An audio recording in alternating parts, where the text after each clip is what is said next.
Olá a todas, olá a todos. Eu sou Renato Rovai, editor da revista Fórum, e este é o Fala Rovai, um programa que vai ao ar todos os dias, de segunda a sexta, na verdade. A gente vai fazer uns de final de semana também, às 5 horas. Dá uma olhada no sábado e no domingo, se às 5 horas não tem nada. Eu estou querendo gravar todos os dias, segunda a segunda, às 17 horas. Bom, o tema de hoje não é um tema engraçado, não é algo simples de debater, inclusive por conta da minha cor da pele. Eu sou branco, né? Como muitos brasileiros são brancos, mas a maioria do povo brasileiro ou é negra ou tem negros na sua história familiar. Infelizmente, aqui a gente vive numa lógica de racismo estrutural, pesado e estrutural e institucional. Se você tem dúvida, aliás, a respeito desses temas, eu aconselho muito a assistir o curso do professor Denis Oliveira, que debate essas questões, uma aula, debate não, que ensina sobre essas questões e que está na plataforma da Fórum, do Fórum Educação. Mas por que eu resolvi falar de um tema racial que envolve a população negra sendo absolutamente branco? Porque eu acho que a gente tem uma tarefa. Os brancos precisam ser antirracistas. E ser antirracista é lutar ao lado do negro, atrás do negro, na verdade, no combate a essa violência institucionalizada que levou à morte o João Pedro aqui no Brasil, uma morte abjeta, absurda, e tantos outros João Pedros, como a menina Joyce, como Quem Atirou em Mim, aquele caso do menino do supermercado aqui no Brasil, e tantas outras entre jovens negros e adultos negros e mulheres negras que são violentadas aqui diariamente, muito em função da violência policial no Brasil, como também nos Estados Unidos.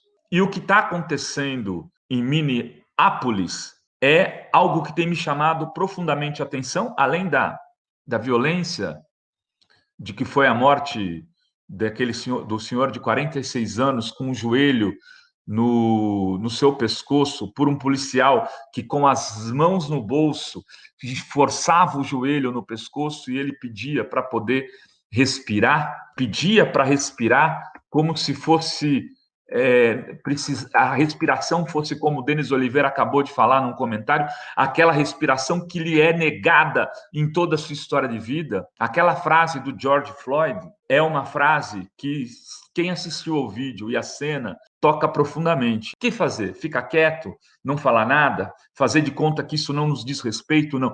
Nós temos que estar juntos nessa luta. É preciso ser solidário à violência de Minneapolis. Oh, vai!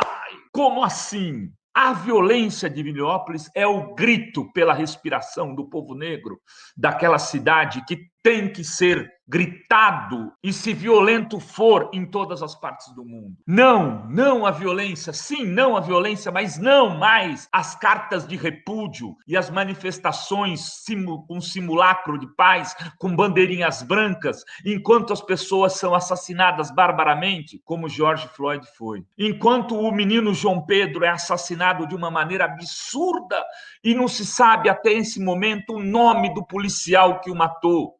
Enquanto o cadáver de Marielle é espizinhado por políticos como o seu Jair Bolsonaro, seus filhos, seus aliados, como a sua placa é quebrada e as pessoas se elegem às custas de quebrarem uma placa como aquela, como o governador Witzel do Rio e os deputados Jordi e outros mais, com votações exorbitantes, reafirmando o racismo, onde nós brancos somos partes porque nos calamos. Esta violência santa de Minneapolis, precisa sim ser referendada por nós brancos como grito de respiração que esses negros e negras de lá e de cá em algum momento vão ter que gritar, porque também foi assim que se acabou com o apartheid na África do Sul. Não foi, e aí me desculpem aqueles que defendem que a reação tem que ser sempre com bandeiras e pombas, bandeiras brancas e pombas,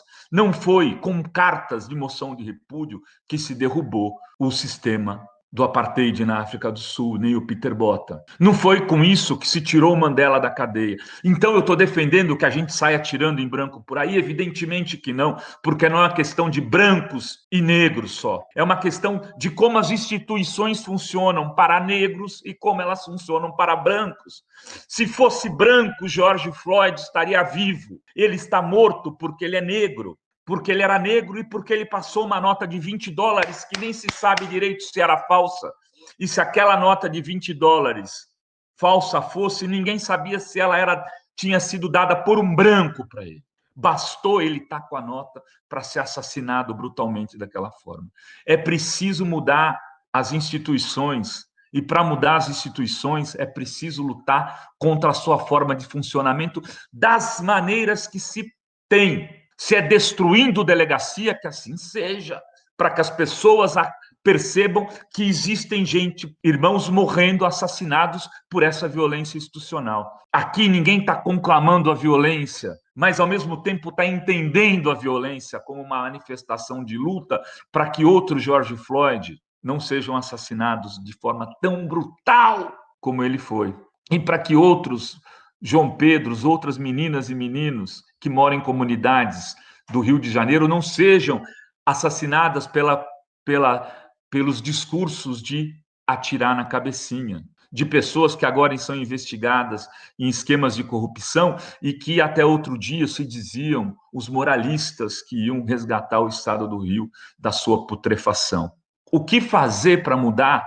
Eu não sei. Eu espero que os negros e negras que são vítimas dessa violência tenham absoluta clareza do que fazer, mas não me peçam para condenar a reação desses negros e negras, como essa reação de Minneapolis, nos Estados Unidos. E se você é branco, como eu, lhe peço que também não faça isso, que não condene a reação desses negros e negras que estão, de alguma maneira, queimando as vísceras putrefatas do império que se diz democrata e símbolo de democracia no mundo. Me perdoem o desabafo, mas eu estava com isso engasgado na garganta já há alguns dias, desde que vi aquele joelho branco com aquelas mãos no bolso sufocando aquele negro indefeso e já rendido. Era isso? Beijos a todas, beijos a todos.